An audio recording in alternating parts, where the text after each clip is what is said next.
Ciao a tutti. Ma sì, non è importante. Vabbè, ciao a tutti. Fai lo squat tutte le sere. Esatto, no, io mi levo dalle balle. Ciao a tutti, grazie per essere. Vabbè. Grazie a tutti per essere venuti. Si fanno sempre le presentazioni accucciate, di solito. Niente, vabbè, grazie ai presenti assenti dell'Uva e Menta che ci hanno ospitato per la serata. Grazie a tutti per essere venuti e questa sera abbiamo Martina Valmassoi e Dakota Jones, modera Tom, grazie Tom, che ormai è diventato il nostro moderatore internazionale ufficiale per le serate. E niente, lascio a loro e pass. Dov'è il pass? Perché non ci sono io? Non ci sei. Vuoi dire qualcosa? No, Ce ne fai mi alzo, ciao a tutti. No, volevo ricordarvi solamente che tutti gli eventi RunTrento sono completamente gratuiti, infatti questo è il risultato. Se volete mostrarci un po' di amore, migliorare la nostra situazione, alla fine della serata sarà disponibile il merch e quel che resta del merch. Quel che resta, perché però comunque è bellissimo per andare a dormire, a battesimi, alla cena con la nonna, insomma potete fare tutto, prendere una taglia che non va bene e niente, basta parlare con me. Grazie mille, divertitevi e ciao ciao. Buona Pasqua.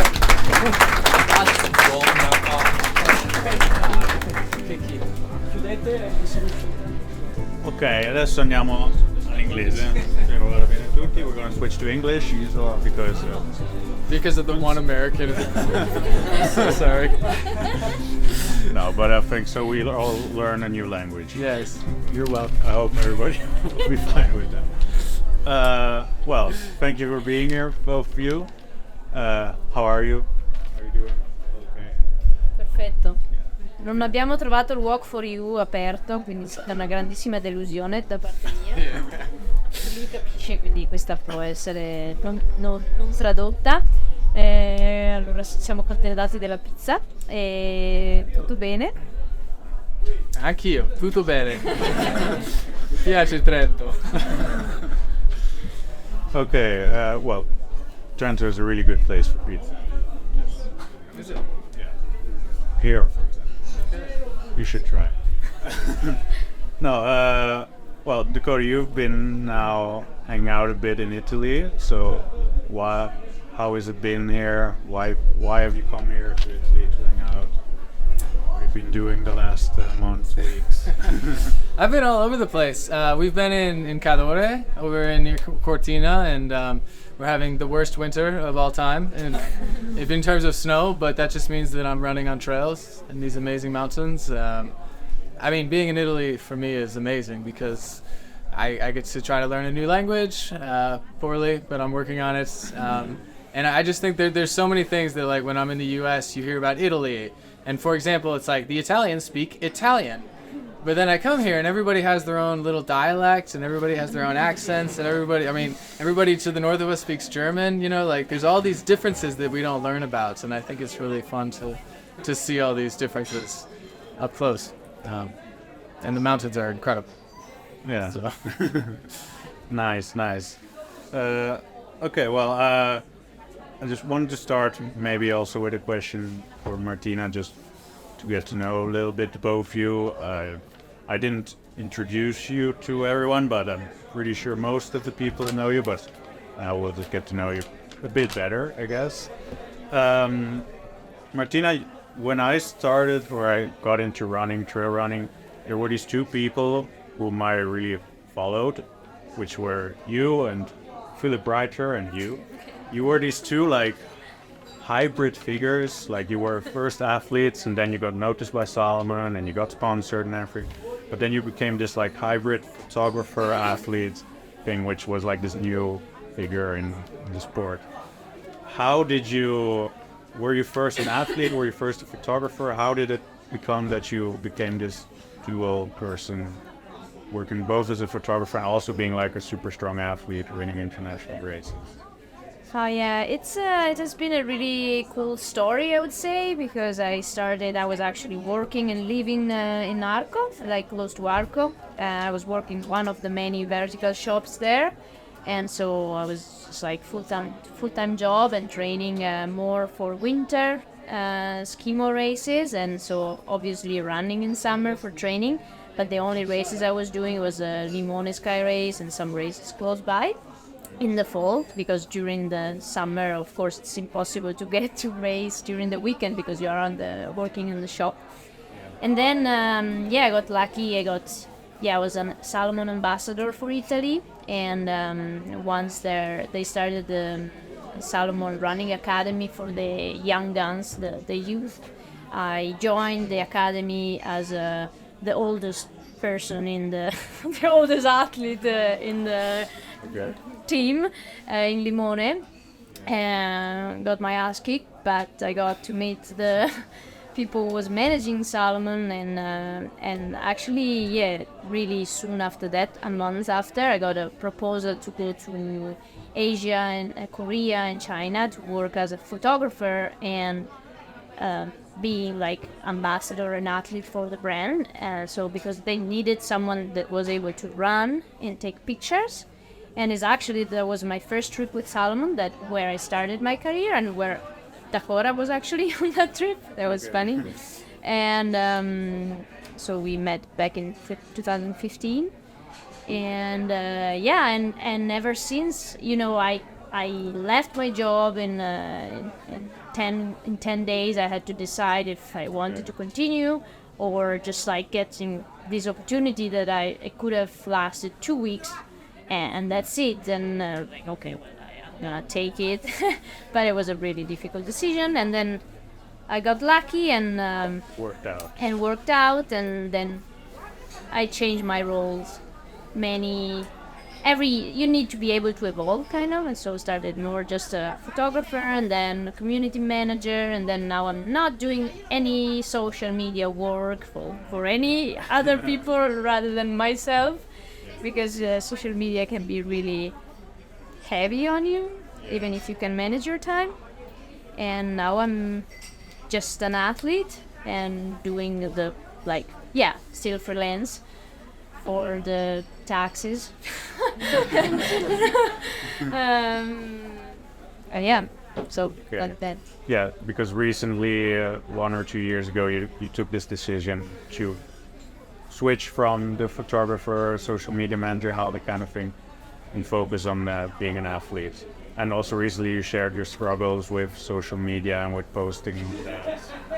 We always struggle with these kind of things, which is like, it's kind of lame to complain about these things, but it's also true that, it can be, if it's part of the job, it can be a hard part of the job. It just can, sometimes it's more manageable and more fun, but some other times just don't feel like, and you have to.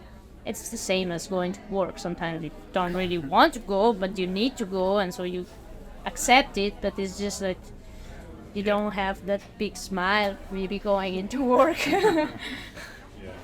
That's a nice story. It's like the opposite path of many athletes. Yes.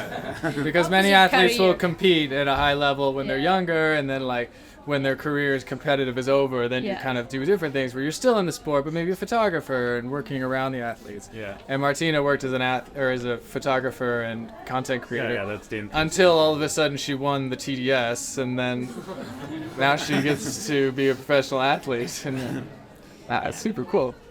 Not that you were a bad athlete before you won TDS. Yeah, it was just before I had to. Okay, I have to just choose the calendar differently. Yeah. So I had to know my current work calendar first, and then see where I can squeeze a race. And now I can like just work the other way around.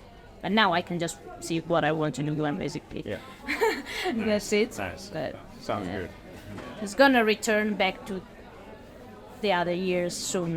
This career is not gonna last forever, so it's good to play different fields. And so you've been in the sport for a long time. You met in 2015, you said. And Dakota, you started racing when you were also very young. Like you did your first ultra when you were 17. Yeah, So yeah. Running also Yeah, for a long when time. I was 17, I went to the Hard Rock 100, which you guys are probably familiar with in Colorado. It's like where I'm from in Southwest Colorado, near the Hard Rock 100. And the race director is a teacher at my high school. And so he told me about it and I thought it was cool. So I volunteered up at the aid station. And I remember being up at the aid station at 50 miles at the halfway point all night long at like 3,500 meters, just giving food and water to people. And it was like this revelation. It's like, this is the coolest thing I've ever seen. So I spent the next like few months going out in the mountains and getting completely wrecked, and like I didn't know to eat, you know. It's like classic ultra runner original things. You go run for 5 hours, but you don't take any food because you didn't know that you're supposed to eat while running. But then you get through that, and then I ran my first ultra at the end of 2008. Yeah. Which is a wild thing to say. Wow. Long time. It was a while ago. Well, you've come a long way. Thank you. Yes. And better or worse. For better, I think. I read this interview some time ago, which was with Trail Runner magazine, I believe. Great magazine. Yeah. Where you said that when you think about yourself as being a runner, the word you think about is selfish. Or the word you used to think about is selfish. And yet that she said, I want to be able to run in a way that makes it worthwhile for more than just Dakota herself. And then, well, you've been a bit on a journey, you got injured, and that made you think, you got a bit in a loop.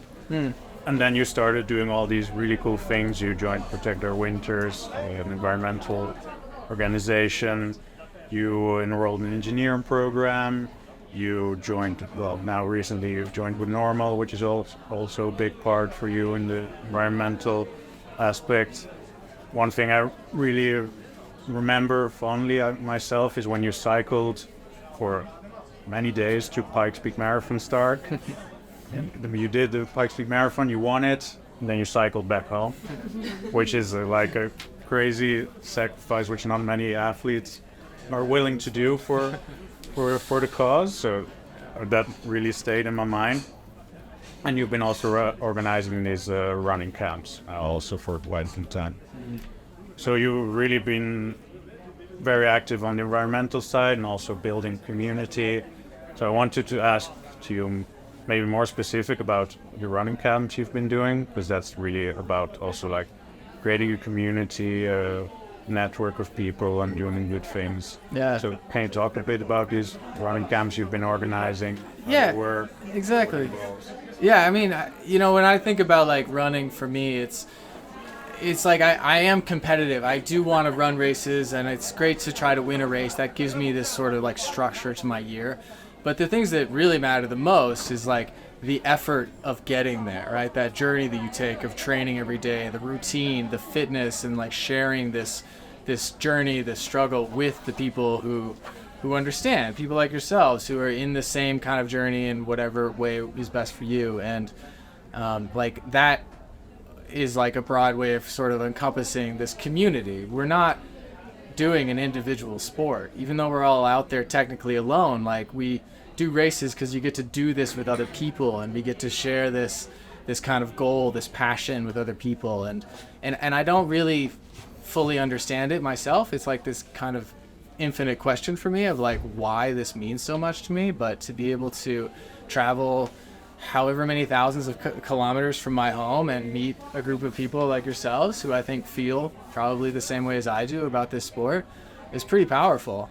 And so that's something that is going to make me look back on the things that we're doing now and feel like this is really worthwhile and really valuable, and a really valuable way to spend my life. And then what I think about is how can I promote this kind of community into the future, you know, because I don't think this kind of thing happens by accident. you're all in this room right now because a group of people has decided to create this group, RunTrento, and to like organize these events and to bring and to create this space where everybody feels welcome and everybody feels involved here, you know, and that takes work. And so I want to try to do my work and try to like use the platform that I have as an athlete to create these spaces for people. And one of the issues that's always been most important to me has been climate change, because it's this big global issue that's affecting everybody, and it's very, very scary. And a lot of us feel very overwhelmed by how big and scary it is all the time. And so by talking with a group of friends, and especially a bunch of running friends, we decided to create this running camp called Footprints. And the idea is that we have 15 campers, and we meet, so far we've just done them once a year. But every camper comes to the camp for 1 week, and they've proposed a project, which is something that they want to do to address climate change in the place that they live. And it can be really anything, whatever is the most important to you. We really want to empower you to do the work that you are most excited about, the work that you feel like you have the skills for. So sometimes that's environmental science or cleaning up a river or air pollution, but sometimes it's like helping communities, disadvantaged communities, be more resilient to the effects of climate change. Climate change affects every part of our lives, so we can address it in turn from any direction. And so at the camp, we have all these experts who are experts in climate science and business leadership and running a brand and 1,000 different other skill sets that allow you to develop these projects into something that the campers can take home and put into practice where they live, so that they can create these community-based climate action projects. And it's also a running camp, which is a point that I feel like I talk about everything else, but it's like a running thing. And it's not because like trail running is more effective at addressing climate change. It's because a community is effective at addressing climate change. And nothing that we do individually is nearly as important as what we all do collectively. And so when we come together as a running group, as a running camp, then we have this shared interest that helps us come together, create this strong dynamic, inspire each other, work together, and then create the best work we can. And then we have the confidence to go home and be leaders where we live. And it's been pretty fun. That's I'm gonna trail off there. Yeah, it's really nice. It just shows how running is more than just running, and you can do so much Exactly. in your community. Yeah, exactly. Running is awesome. But running can be more than the physical act of running, as this room right here shows. Yeah, nice. Well, thank you. Yeah. So, back to Martina, I want to stay maybe a bit in the community aspect kind of things, because the both of you live in kind of these, I would say, meccas of the outdoor. You live now in Salt Lake City, which is kind of this place where a lot of outdoor enthusiasts live. You live in the Cadore area or the Dolomites, which is obviously Mecca, and you live close to Cortina, which is, well, everybody knows Cortina. So I wanted to ask you how it is for you to live in such a place, and if it's in any way, that's what brought you to the person you are now. You've also lived in Arco and other place like that, and what you maybe think of Cortina because you live close to there. How you think that's evolved in the last years, and how that's maybe shaped you as a person, isn't it? Yeah, I would say that. Yeah, I mean, I live in a spectacular place. I still think it's probably one of the best places in the world, even though I can quite say it because I've seen many places around the world now, and it's really I really like where I live, and I love because it's pretty much how it was 20 years ago, because I've always so for me it's interesting, it's funny to be called like a runner or a trail runner, because I just think about my parents, or like they've always been doing what I'm doing. Maybe they were not running as far as I'm doing now, but they have always been in the mountain. They've done any kind of things in the mountains, and it's just that right now people likes to give a name. So I'm I'm just going to the mountains and I'm spending a little bit more time that I used to spend some time ago when I was just doing sky races or when I was just doing ski mountaineering and training for running. Do I feel like a trail runner? I don't know. I like to run on trails. I prefer to run and be in the mountains and rather than running on pavement. And I like to run, but running at home, for example, for me, it's like 80% hiking and then 20% running. So I don't know if I'm a trail runner. I'm a trail hiker for sure.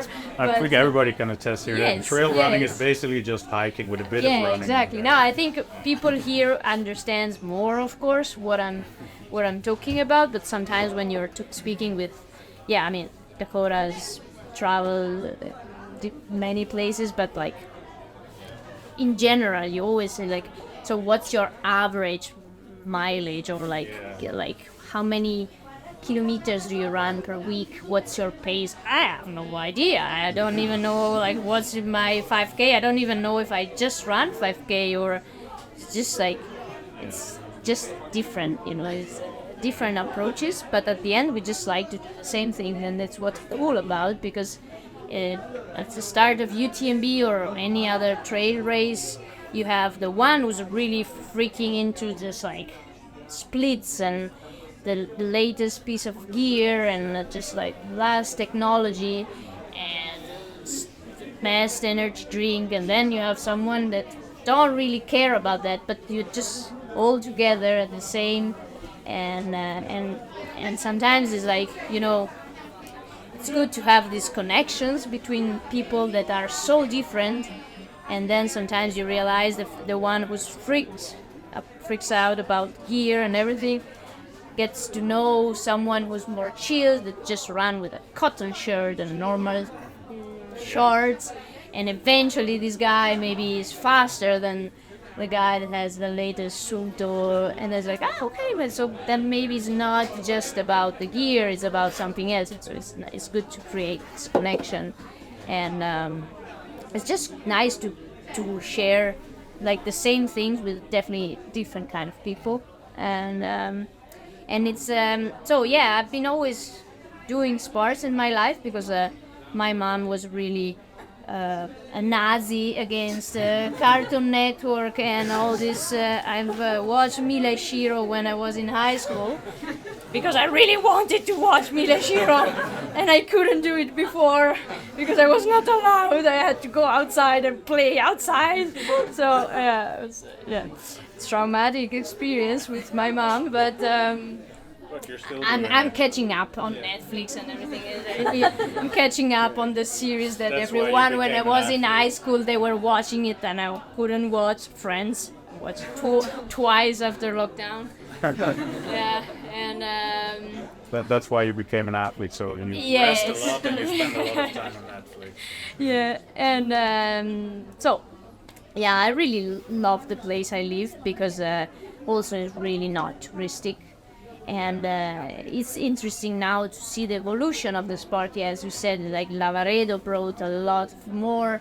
Lavaredo, or just like trail running, the trend of trail running brought lots of people in the trails. When I was in high school, nobody was out in the trails, and now lots of people that before maybe they were playing football, now they're out training, and they ask you advices for skimo because it's like the winter sport, like the trail runners try to do skimo in winter or like Nordic skiing, and there's just more people outdoor, which is really good, but it's also good that some places didn't change. Like where I live, it's really not the touristic part of the Dolomites, and I think I really like it because it's like I can go out the 15th of August and find 2 Germans probably out in the mountains.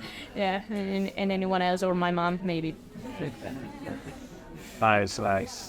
And you, Dakota, why did you moved to Salt Lake City?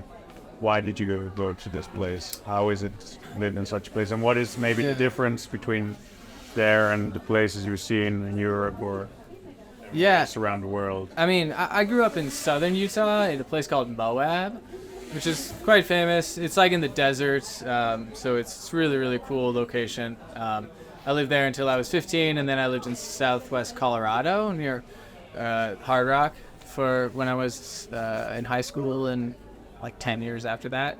But yeah, a few years ago I moved to Salt Lake City because my sister lives there, and now my mom lives there too.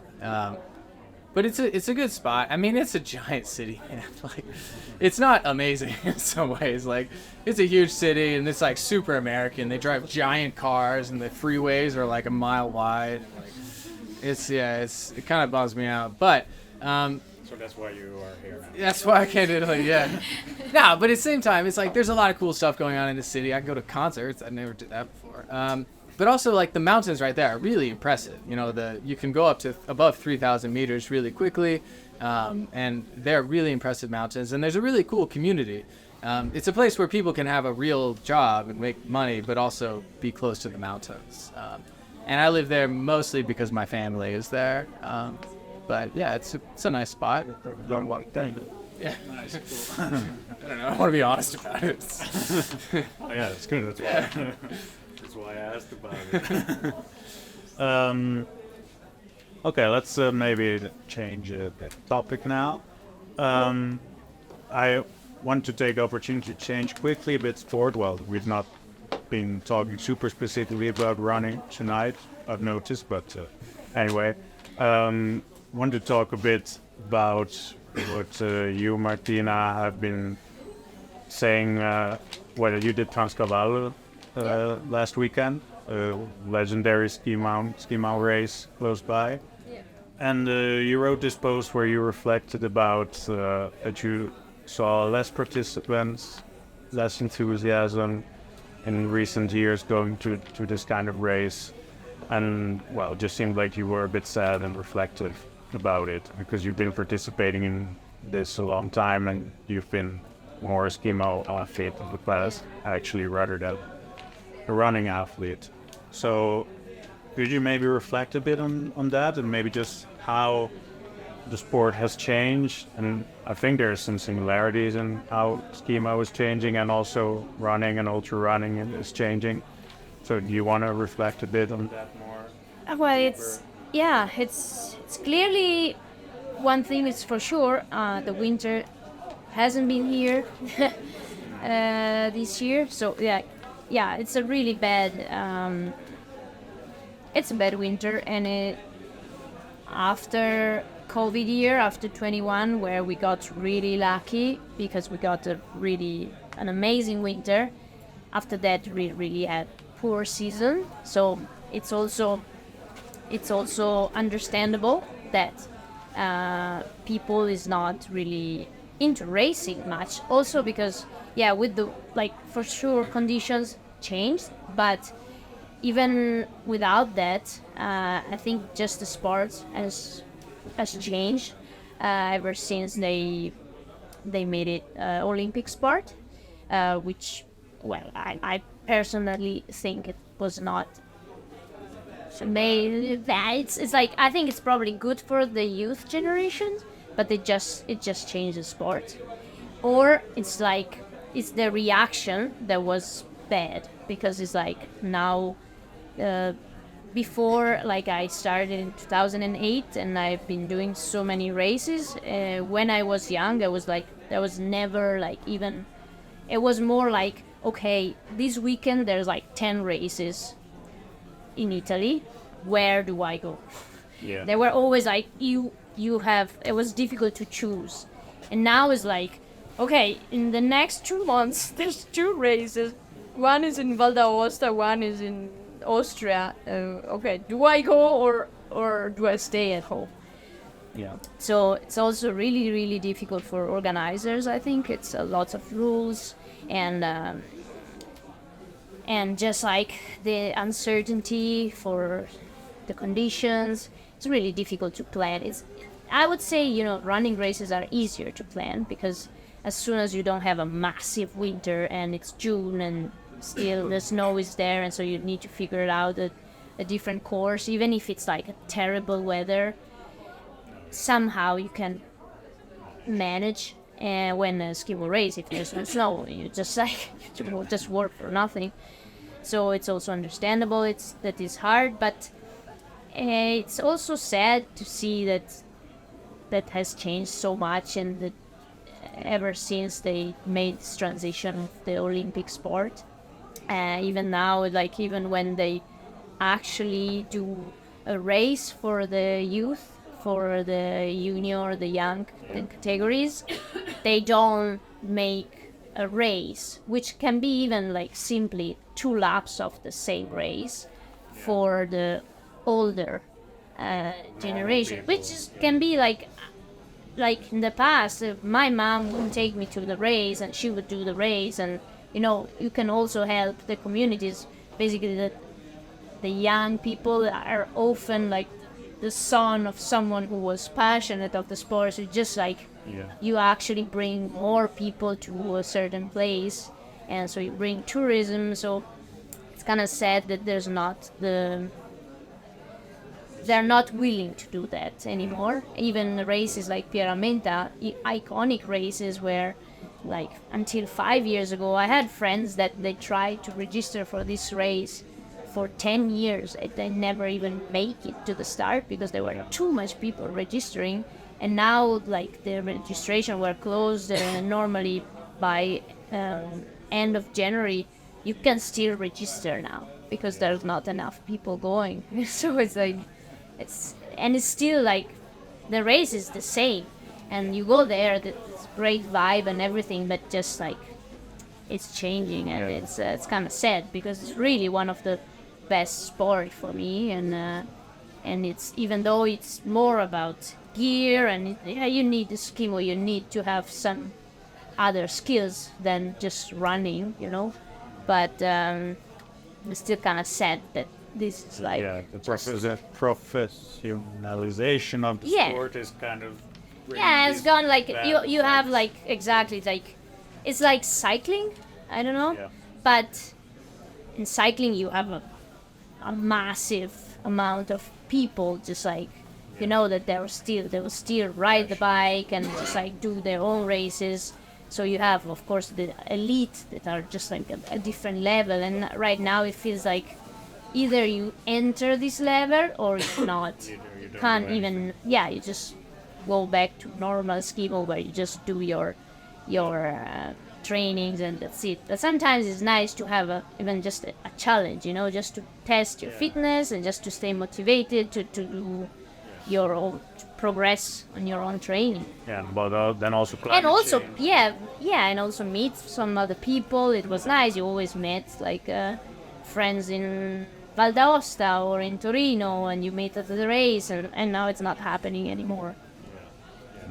And it's also because of climate change, and also these smaller races, they cannot even survive. I mean, gear is expensive and everything. It's absolutely understandable that you just see. I mean, 10 days ago, we were biking up the start of Transcavallo, and I was like, what the fuck? But they got lucky, and they made an amazing race for the conditions that they were there. But people also like, okay, I pay 1,000 euro for all my gear or more, and I want to destroy it for a race. It's also understandable. So it's a bit difficult. It's difficult to see like a progress, I think. Sustainability of the sport. And obviously with skiing it's a bit harder because there's also climate change playing into it more than any other sport probably. But it's also definitely the professionalization of the sport, and that's also a topic which has been going on with running and ultra running specifically lately. Mainly with UTMB, of course. Everybody's talking about it lately and about what they've been doing, since that's obviously the biggest race in the world. Maybe I'll go back to Dakota, because you've been racing for a very long time, doing ultras, mainly ultra running for a long time. How do you see that the sport has changed, or have you ever thought about how it's changed from 2008 when you did your first ultra to now? And you don't need to talk about UTMB specifically, maybe you athletes are a bit tired of talking about that. Lately. No, I haven't talked about it a whole lot. I've honestly stayed out of that conversation as much as possible. Nice. Now, But okay, yeah, so I then mean, I'll ask you. Go for it. No, the sport. I mean, it's grown. I think that's the biggest thing. You know, like when I started, I was a teenager, and I was always like the youngest guy, and people were like blown away that I was so young doing this sport. And now it's quite common to be like 20 or 22 and running ultramarathons, and I think that's really cool. I think that means that there's just more and more people in the sports. I think I hear rumors sometimes of the level of the contracts that some of the top runners get, and I'm not in that category, and I'm like, holy shit. That is, you know, the sport has grown when that kind of money can go to the fastest people. But, you know, I think what more is telling about how the sport has grown is just like the opposite of what you're talking about with skimo, which is what races sell out like crazy. Even races like UTMB that have 2,000 spots or 10,000 spots over multiple races. You know, they're all selling out, and it's hard to enter these races. And yeah, it's I mean, I think it's a good problem to have. People are into the sport. People want to be a part of this.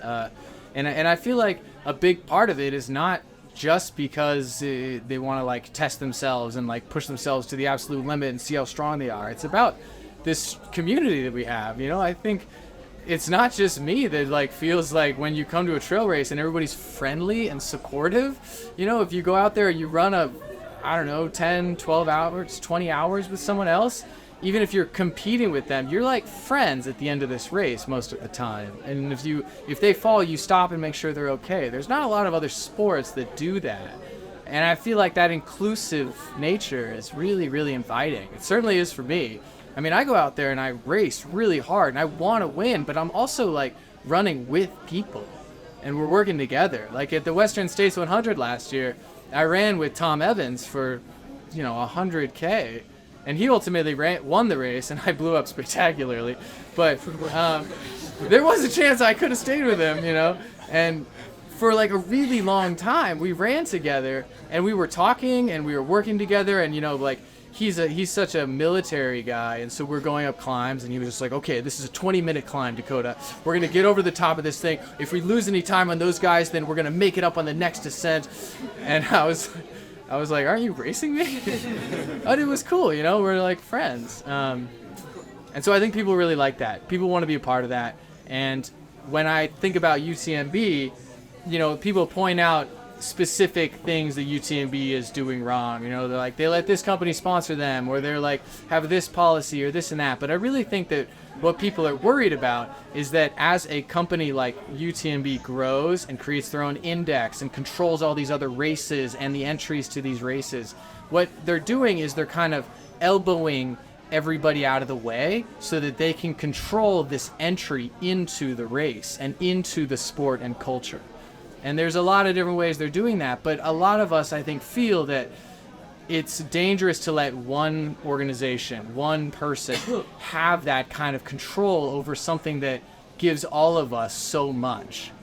And so that's what I worry about it. It's like this general thing that I want to see the sport, even if it's like less organized and there's no series or there's no point system and you're never really entirely sure which races are going to be the most competitive.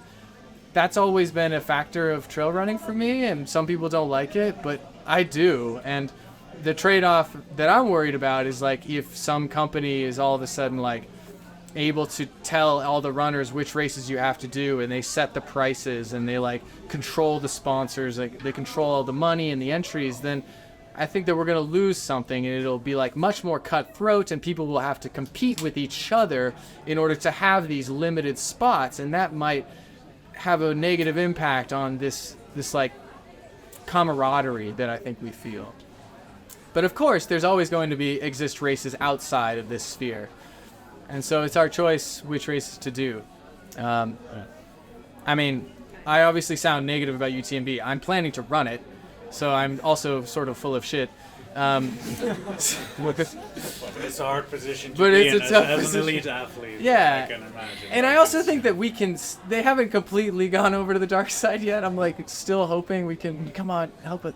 We can work together here, Yeah. And so I don't have the right answer, but I want to see us protect this like this culture where people are excited to share the experience even when they're racing each other.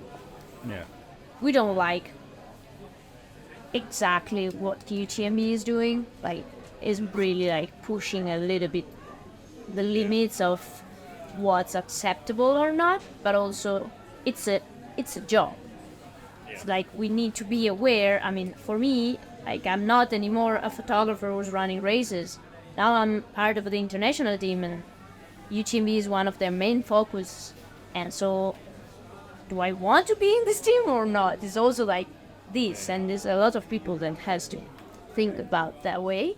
But also beside this, it's really like it's the most competitive race of the year, which I like personally. On the UTMB, I prefer the TDS course because it's more for what my skills and everything. It's more wild. It really has nothing to do with UTMB. It's really like it's part of UTMB, but clearly they don't give a shit about it.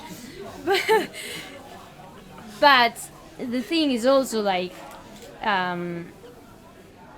it's really like you love the environment, you love the community, and you love to run, but you train really hard. So it's nice. It's really good to have this kind of competition. At least one time a year, there's really like there's Western States and UTMB where you can really have the best athletes there all at the same time. And of course, is that there's always like we can see every year there's like after Courmayeur there's like a big change in the scenario. Like if there were like 20 people that could win the race, then eventually there's like 8 still in the race, and then Champelag is half and half.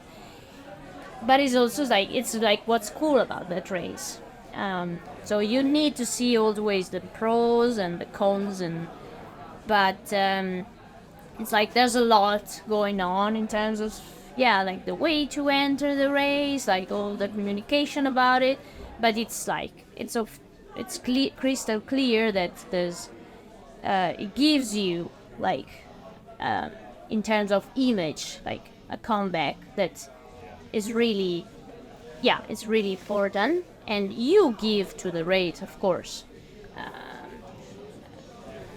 I mean they now everything is streamed worldwide, and it's more and more common to see races on YouTube, and it's actually really cool, even though it's like a 24-hour race, which is like it's crazy to think about people actually watching it. But I found myself watching this for many hours, and I'm like damn, or what? So,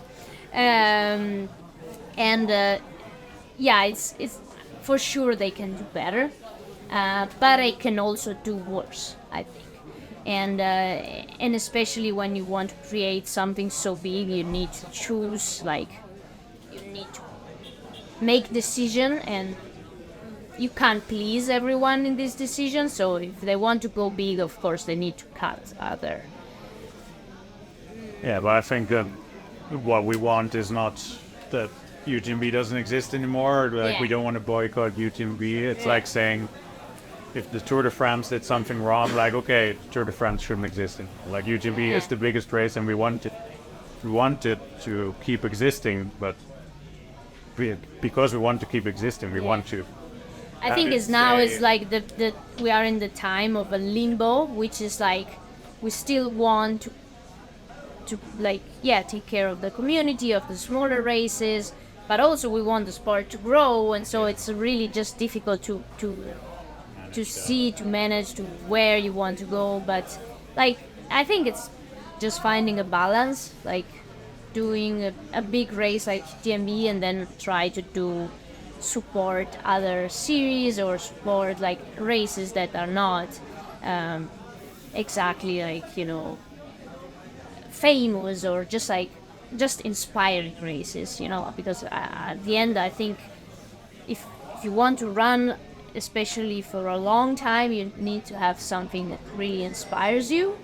And to me, is like I found that it's really never like never get inspired enough just by the reward of the race or of popularity or whatever. You see that even if it's coming, then it's gonna last really not long, and so you kind of need to have the adventure, or maybe just something, a place you really want to see, or just like even like a home race, because it's nothing special, but it's a home trails, and so you feel like you know the people that's coming to cheer, and so I think it's really good to have different to be inspired by different things, not just like, okay, UTMB, I need to be there because it's the best race, it's the most streamed race, it's the most important race. You need to have a little bit more. You need More to than put just- yeah, needs to be more. Yeah, exactly. But so you're both gonna be at UTM. Oh yeah. Yeah, Exciting. 500 euros. No, it's Yeah. What other things? we do you got have we in got the the program? we got the qualification, which was Yeah, not that's already quite hard. at least 2 years you have to play that card, Yeah. because yeah, it lasts 2 years. Even if you drop like I did, then Okay. you can use it still the year after that. Yeah. So it's cool. At least you don't have to go into the drama of qualifying again for next year. Nice. And do you have any other races? I mean, you're gonna now stay in Italy still for a while, Yeah. or Yeah. what do your next weeks, months look like? I'm gonna run the Transvulcania Ultra in Spain in May, and then the Western States 100 in June, and then UTMB. Nice. Yeah, that's a lot. Like a good year. It's enough. it's like 400 kilometers of racing in total. Yeah, that's good. Yeah. And you what? Yes. Races still. Yes, Skimo races. Maybe we'll do a Skimo race together. Yes, I'm That's doing gonna be a fun. Gressone spectacular with Martina. She's gonna be. Monte Rosa. The one on the slopes. Yes. I have no slopes idea. Of Gressonnet, yes. Okay. Nice. Yeah. Maybe. Let's see. No, we're definitely doing it. Yeah. My first Skimo race. Yeah. And last probably. Yes. After that, you're going in Chianti, but well. Yes, I'm going to Chianti too. Wow. Yes. Basically because there's good Who else is wine. going to Chianti? Yeah. One. All right, one guy. Go on. We'll race. Okay. No, I'm doing the marathon. Yeah. Exactly. I know. It's true.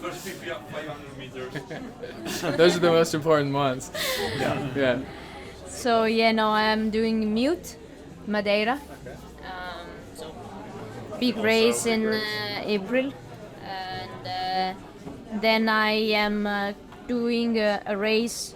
I still have to register and tell them, but I'm planning on doing a race in Lofoten, so in Norway, in June.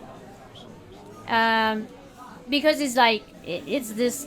What I was saying is like you need a challenge, but also you need some races that then inspires you in a different way. And in that same time, there were the European Championships in Annecy. And I was actually already qualified for that, because if you had the top 10 or top 5 in the previous World Championship, you were already qualified. But I turned down that because I prefer to do something else, which is it's probably not a really competitive race, but it's a super beautiful race. It's an 80K. There's also 100 miles, but it's enough UTMB. So I do a 80K, and it's just I've been there only in winter, but it's a stunning place, and I really just look forward to go there and experience the place, and maybe bike back Still to plan until where or when, whatever. Yeah, I want to ask you, when's your big bike journey? Yeah, this we need year? I need always to squeeze some weird bike trip in between stuff, and then You can take the future. train for some part. Yes. I did the last trip in France. I took the train twice. No shame. Yes. And then UTMB, and the fall it's not planned. After UTMB, you reset and you see if it's Of course. if you're still happy to race or not, or just do something else. Nice. Well, I think we've talked quite a bit about lots of different topics, so thank you very much for your time.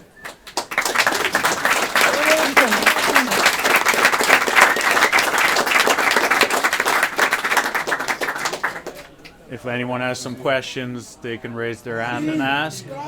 Otherwise, we can all just... Anche in italiano, Dakota si arrangia. Sì, no, parla. Have you learned some Veneto? Dialetto. Yeah. Yes, he did. Yes, of course. My dad only speaks dialects. Yes, to survive. Yes. I have a question. Would you say something about this photo that you posted like last year? How did you say? Did you save it? Yeah, it was fun. He's a bit of a stalker. It's definitely yours. Yes, this is a photo that nobody can see because you're all far away. This is me and Scott Jurek and Jeff Rose in 2011 at UTMB. Scott Jurek is one of the most famous ultra runners of all time. Jeff Rose, I feel like people don't know who Jeff Rose is anymore, but he beat Killian at Western States in 2010. He was for sure one of the best 100-mile racers for a long time. And they're friends of mine, and in 2011 we all came here to run UTMB, and none of us finished. And the next day we went and sat there at the finish line to watch Killian come through and win the race. Yeah, that was the first of my dropouts at UTMB. I came back 3 years later and I made it almost 30K further, and then I dropped out again. And now it's 10 years later. Oh man, I'm giving it another shot. And if I don't drop out, I'll give it 20 more. I think that's the strategy. And then I'll come back. But what changed in competing in the last 10 or 15 years? I mean, just probably the number of athletes that are truly competing. When I was starting racing, like I did a lot of, like I remember there was this race in California and San Francisco that used to happen called the North Face Endurance Challenge, and for a long time that was a really big deal race. It was always very competitive. It was always like on my birthday too, which I never won it, which I felt like was kind of lame. They should have let me. But it was like always competitive, and I went there every year. And there was always like, you'd start the race and 20 people would be off the front, like racing, competing. And it was like, I know this is like a pretty douchey thing to say, but I was just like annoyed with everybody because I was like, none of you guys, like most of you aren't going to be able to hang. So just like get out of the way and let like the people who are actually going to compete race, because I was 20 and a douche. But now, you start a race like this and like 20 or 30 people will go off the front and any of them could win the race. Like I can't say that anymore because usually they all beat me. And so it's like the level of competition that brings, and like just the energy at the front of a race when you're trying to manage your own race with all these people pushing around you. It like raises the stakes quite a lot. It's much more difficult, but it's a cool challenge. I think it's exciting.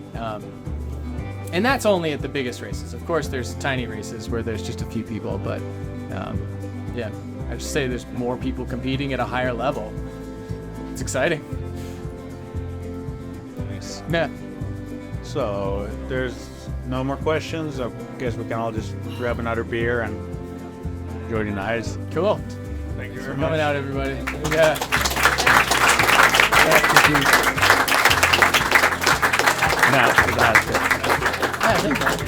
Grazie. Adesso dovete solo decidere chi va fuori prima, perché